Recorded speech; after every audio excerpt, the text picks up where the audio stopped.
So guys आज हम सीखेंगे प्रिंसेस कट ब्लाउज़ की कटिंग करना और साथ में हम साइड की फ़िटिंग करना सीखेंगे बहुत आसान तरीके से। तो चलिए स्टार्ट करते हैं बिना टाइम वेस्ट किए ब्लाउज़ की कटिंग करना। प्रिंसेस कट ब्लाउज़ में अगर आप कप्स अटैच करना चाहते हैं तो 1.5 मीटर आपका अस्तर लग जाएगा।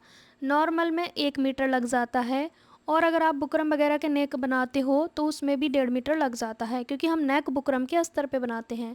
यहाँ पे मेन कपड़े को देखेंगे इसमें कितने बॉर्डर हैं, तो इसमें सिर्फ सिंगल बॉर्डर है तो मतलब हम पहले स्लीव्स पर डालेंगे। अगर 2 बॉर्डर होते हैं तो हमारा पतला वाला बॉर्डर हम बैक में डालते हैं, बाकी स्लीव्स पर। अब हमने बंद साइड अपनी ओर रखी है अस्तर की और रेडी लेंथ में 2 इंच प्लस करते हैं अगर आप प्रिंसेस कट ब्लाउज़ बनाते हैं। यहाँ पे एक स्ट्रेट मार्क कर लेंगे, फुल शोल्डर से 2 इंच माइनस कर देंगे, फिर हम लेंगे शोल्डर। तो यहाँ पे मैंने लिया है 6.5 इंच का शोल्डर। जो भी आपका फुल शोल्डर है उसमें से आपको माइनस करना होता है। 15 था तो 13 आ गया, 13 का आधा 6.5। और ये डीप नेक ब्लाउज़ है गाइस। यहाँ पर हम 7 इंच पे आर्मोल लेंगे, क्योंकि प्रिंसेस कट में आर्मोल थोड़ा हम बड़ा कट करेंगे वरना छोटा पड़ जाएगा। लेकिन वही बात, आर्मोल राउंड पे फोकस करेंगे। चेस्ट 40 है तो 10 इंच पे निशान लगाएंगे, 3 इंच का मार्जिन लेंगे। अब उसके बाद यहाँ से निशान लगाएंगे नेक विड्थ का। नेक विड्थ आप कितना भी रख सकते हैं, मैंने यहाँ पे रखा है 3.5 में थोड़ा कम, मतलब कि 3.25।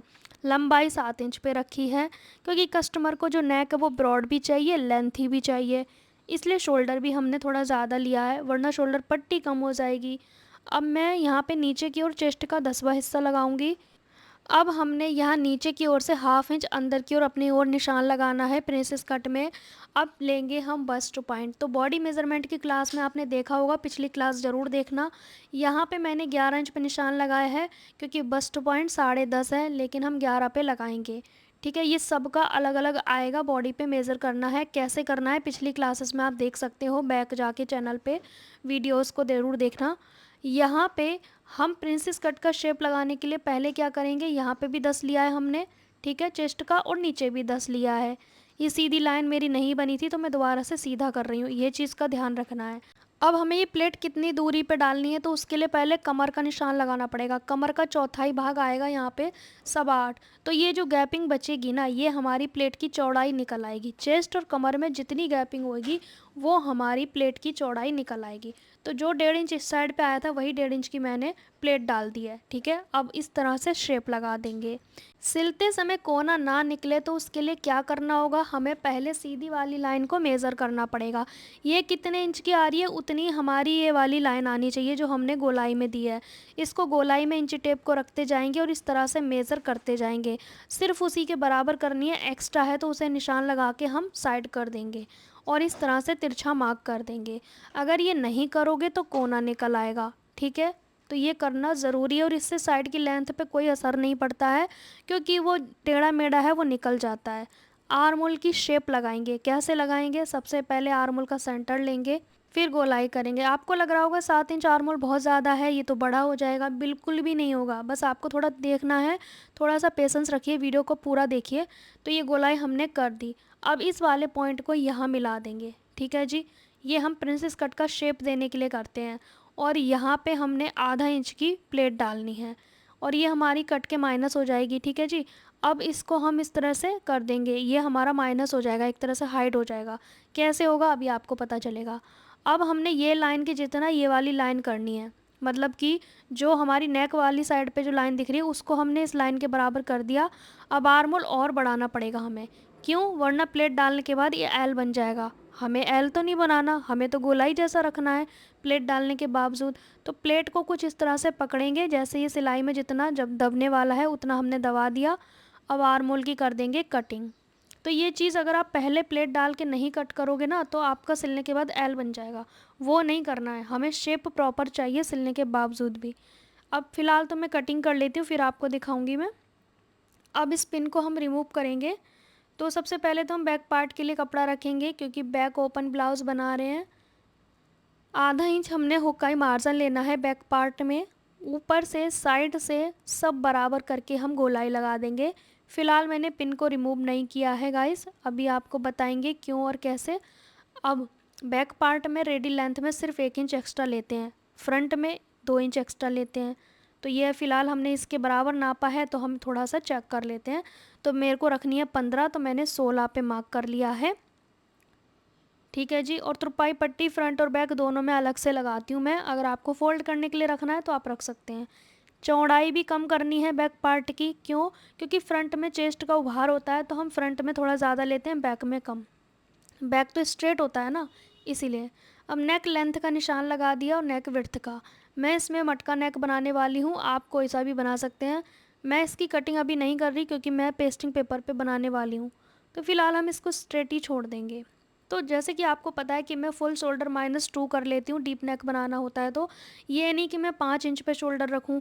मैं 5 इंच किसी का भी नहीं लेती अगर हैवी चेस्ट साइज़ है तो, वरना वो खिंचाव आता है। अब यहाँ से हम इसको कट कर देंगे। बस्ट पॉइंट के पास कोना नहीं बनने देना है, हल्की सी राउंड लेना है कटिंग करते वक्त, ये कोना नहीं बनना चाहिए। ठीक है।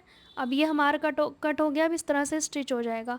ठीक है जी। ये हमारा प्रिंसेस कट हो गया और आर्मोल मेज़र करेंगे तो आर्मोल भी हमारा कंप्लीट हो गया। आर्मोल शेप भी अच्छा आ गया। अगर आपका आर्मोल छोटा हो रहा है तो इस तरह से बड़ा कट कर सकते हो। ठीक है जी। अब हमने करनी है स्लीव्स के लिए कपड़ा 4 फोल्ड में। तो 4 फोल्ड में करने के लिए हमें जॉइंट भी लगाना पड़ेगा अस्तर में। कोई बात नहीं, इस तरह से होता रहता है। और हमें अस्तर बचाना है क्योंकि मुझे बुकरम के नेक बनाने हैं, बुकरम या पिस्टिक के। ठीक है। तो वो अस्तर पे ही बनेंगे, तो अस्तर हमें एक्स्ट्रा चाहिए होता है। अगर आप और एक पट्टी का बना रहे हैं तो आपका हो जाएगा कम अस्तर में भी काम, और हमारे यहाँ पे कम पने के अस्तर मिलते हैं। चेस्ट के चौथाई भाग जितना मैंने कपड़ा फोल्ड किया था, बाइसेप्स का आधा लिया, गोलाई का आधा लिया, मार्जिन लेके गोलाई कर देंगे। स्लीव्स की कटिंग ज़्यादा डिटेल में मैंने नहीं बताई बिकॉज पहले भी डाली हुई है मैंने। तो ये हमारी कटिंग होगी स्लीव्स की। अब मेन कपड़ा लेंगे, यहाँ पे हम पहले बॉर्डर वाली साइड से 4 फोल्ड कर लेंगे क्योंकि हमें पहले स्लीव्स की कटिंग करनी है। मैं आपको आइडिया दूं कि आपको पहले ना कटिंग करने से पहले सभी पार्ट्स को रख के चेक कर लेना है कि बन पाएगा ब्लाउज़ या नहीं। आपको डायरेक्ट कट नहीं करना, मुझे एक्सपीरियंस है इसलिए मैंने डायरेक्ट कट कर दिया। अब यहाँ पे हम फ्रंट और बैक सब रख के देख लेंगे, बंद वाले को बंद साइड, ओपन वाले को ओपन साइड, सभी पार्ट्स को रख के मार्जिन के साथ कट करना है। बिना मार्जिन के कट नहीं करना है आपको, क्योंकि हम स्टिचिंग करते समय फिनिशिंग से कटिंग कर लेते हैं। फ़िलहाल आपको मार्जिन के साथ ही कट करना पड़ेगा, राइट। प्रिंसेस कट ब्लाउज़ की कटिंग मैंने बहुत बार शेयर किया। आप लोग कहते हो इस साइज़ का बता दो, उस साइज़ का बता दो। देखिए डीप नेक है तो फुल शोल्डर -2 कर दो, बाकी मेथड सेम रहेगा। जहाँ पे मैंने चेस्ट का चौथाई भाग लगाया आप अपने चेस्ट का चौथाई भाग लगाओ, जहाँ पे मैंने रेडी लेंथ लगाई है आप अपनी रेडी लेंथ लगाओ। इतना क्यों सोचना है, मेथड सीखो ना, रट्टा क्यों सीखना है। हर एक साइज़ का बनाओ आप, क्यों एक ही मेथड आपने सीखना है कि भाई एक ही साइज़ का बना सकें। नहीं, आपको हर साइज़ का बनाना सीखना है। ठीक है। तो ये हमारे प्रिंसेस कट ब्लाउज़ की प्रॉपर कटिंग हो चुकी है। सो गाइज़ इसकी स्टिचिंग करना तो बहुत आसान है, जैसे कि पहले भी वीडियो डाली हुई है चैनल पे, आप प्लेलिस्ट को ज़रूर चेक किया करें। तो दोनों ही ब्लाउज़ मैं बना के कंप्लीट कर चुकी हूँ। यहाँ पे मैं साइड फिटिंग करना सिखा रही हूँ। प्रिंसेस कट में फ्रंट पार्ट का ना जो सेंटर होता है वहाँ पे निशान लगा लेना है, और सेंटर से ही हमने चेस्ट का चौथाई भाग दोनों साइड लगाना होता है। इस साइड भी चेस्ट का चौथाई भाग और दूसरी साइड भी चेस्ट का चौथाई भाग। ठीक है जी। नीचे कमर के पास चौथाई भाग लेंगे, इस साइड पे जो भी कमर का आएगा उसका चौथाई भाग लेंगे और दूसरी साइड भी कमर का चौथाई भाग लेंगे। फिर आपने ये सिलाइयाँ लगानी है। अगर आपका वर्स्ट पॉइंट बहुत हैवी है तो थोड़ा सा चेस्ट पे कर्व डाल के भी सिलाई कर सकते हो, कोई प्रॉब्लम नहीं है। इस तरह से सिलाई लगाएंगे, 2 सिलाई लगाएंगे थोड़ी थोड़ी दूरी पे, ताकि कभी ढीला टाइट करना हो तो कर सकें। सिलाई लगाने के बाद एक चीज़ और करनी है, आपको ओपन करके पूरा कमर को नापना है इंची टेप से। अगर ढीला टाइट है तो वापस से सिलाई लगा सकते हो। देखिए तुरपाई पट्टी मैं हमेशा से अलग से लगाती हूँ। अगर आप फोल्ड करना चाहते हैं उसी में तो आपको फिर मार्जिन अलग अलग से लेना पड़ेगा, 1.5 इंच या 2 इंच के करीब, क्योंकि फ़ोल्ड करने के लिए भी चाहिए होता है। लेकिन अगर हम अलग से तुरपाई पट्टी लगाते हैं तो हमें फ़ोल्ड मार्जिन नहीं चाहिए होता है। कम कपड़े में भी ब्लाउज़ बना सकते हैं अलग से तुरपाई पट्टी लगा के। बाजू अटैच करने के बाद मैंने इसे हुक और तुरपाई होने के लिए भेज दिया था। तो जैसा कि आप देख पा रहे हैं ब्लाउज़ का डिज़ाइन कुछ इस तरह से आया है। इस पर अभी आयरन वगैरह नहीं किया है क्योंकि जब कस्टमर आते हैं तभी मैं आयरन वगैरह इस पर करती हूँ। फ़िलहाल ये सिकुड़ा हुआ दिख रहा है क्योंकि सिल्क फैब्रिक है ना, इसीलिए आपको मैंने इसलिए दिखाया क्योंकि आपको पता होना चाहिए कि बनने के बाद ये चीज़ कैसी दिख रही है। अभी इसमें एक लटकन लगने वाली है और लेस लगेगी। सो गाइस कैसी लगी आपको प्रिंसेस कट ब्लाउज़ की कटिंग? अगर आपको ये अच्छा लगा है लाइक शेयर करना, हो सके तो चैनल को सब्सक्राइब करना। मिलेंगे नेक्स्ट टाइम, तब तक के लिए बाय बाय।